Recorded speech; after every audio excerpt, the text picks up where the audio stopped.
La compétence déchets de Chambéry Métropole. Quand on parle de compétence déchets, on pense à la collecte des ordures sur la voie publique. C'est vrai, mais c'est aussi bien plus que ça.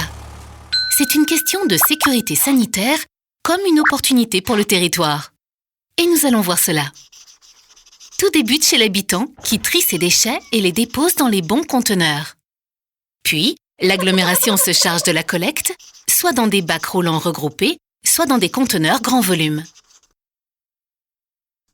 Pour le verre, l'habitant le dépose dans le conteneur dédié le plus proche.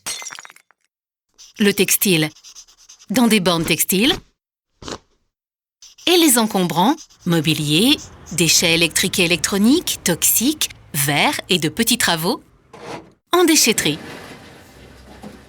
La collecte est exploitée en régie, c'est-à-dire que ce sont les agents de l'agglomération qui l'assurent avec efficacité, sauf pour la collecte et le traitement des textiles et des déchets issus des déchetteries qui sont assurés par des prestataires de services.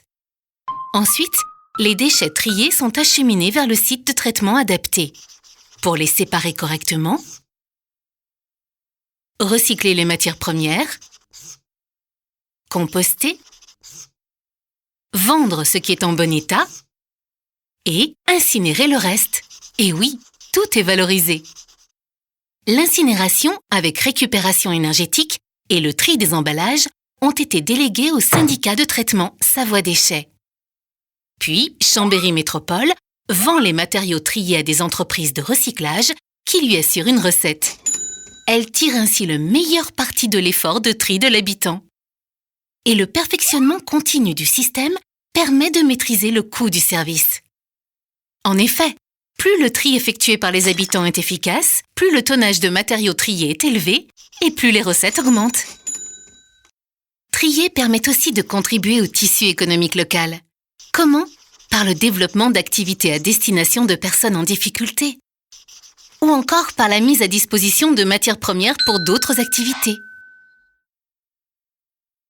Et puis, moderniser le système de collecte, par la mise en place de points de regroupement par exemple, permet d'améliorer les conditions de travail des agents avec des méthodes de collecte respectueuses et permet de vivre dans des rues plus propres. L'objectif à moyen terme est de diminuer la production des déchets à la source pour maîtriser les coûts du service et réduire de façon importante les risques. Car le meilleur déchet reste celui qu'on ne produit pas.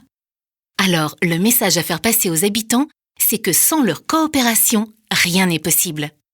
La réduction des déchets, le respect des consignes de tri et des agents permettront d'améliorer l'ensemble du système pour un service public de qualité.